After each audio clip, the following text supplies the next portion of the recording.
Hey there, welcome back to Side Hustle School. My name is Chris Gillibo. Are you ready for a crazy story?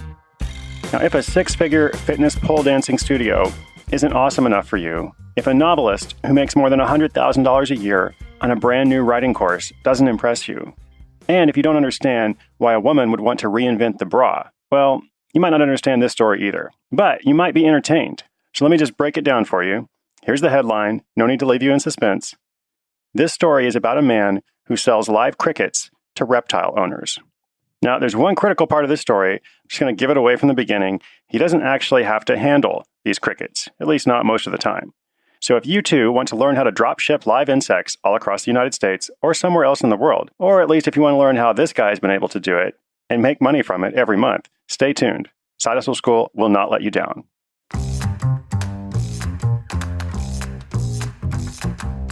Jeff Neal has a day job as a project manager for an industrial painting contractor. He looks for contracts in manufacturing facilities. He then puts together estimates, and if he makes the sale, he has to see the project through to completion to ensure it's profitable and successful. Now, he's also a serial hustler. When I was first looking for stories, before starting the show, he sent me 3 or 4 of them. Among other things, he searches for side gigs on Craigslist. In his first month doing that, he made more than $600. He also has a coupon site, which is interesting and could make for a story of its own. But what interested me the most was this little side note he made in my survey form. And he said, by the way, I also sell live crickets to reptile owners. I've been doing this for more than 6 months and it's going really well. Needless to say, that caught my attention. So I asked him to tell me more. But to be honest, I also thought, well, this is going to make for a great headline, but who in the world actually wants to do that? I've had a lot of hustles in my life, but this is something that I've never heard of, nor would I be interested in doing it myself. Or at least that's what I thought at first. So before we go any further, I want to go back to that critical fact that I alluded to in the introduction. Jeff does not receive any inventory. He doesn't have an ice chest full of crickets or a drawer in his refrigerator that he opens up whenever he receives an order. In fact, with one exception, he's never seen the crickets at all. He is simply a reseller for a cricket farm. He handles orders and takes a markup, but then an actual cricket farm does all the shipping. And when I heard that, I was more interested. And I also didn't know there were such things as cricket farms, but let's stay on track. So how do you get started in all this? Jeff knew from his extensive hustling experience, as well as his work for an e-commerce website, to look for a niche that has low competition. And crickets easily fulfill that criteria. Not a ton of people out there reselling live crickets. The greater problem was finding the right dropshipper.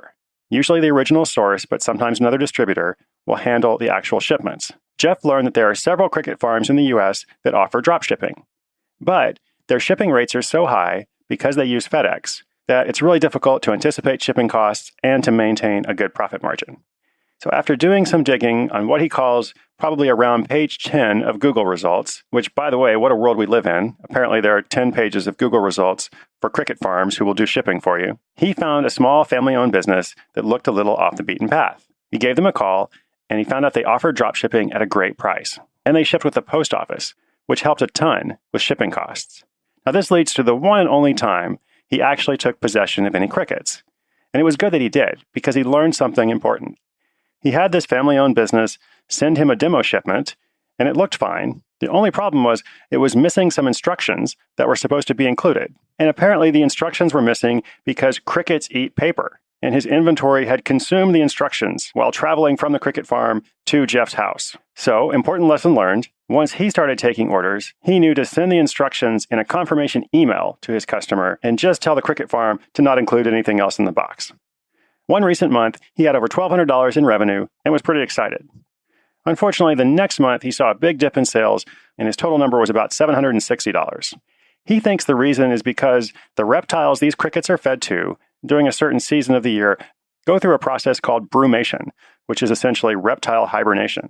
So he's hoping once they come out of that hibernation, they'll be hungry and he'll see another surge in sales.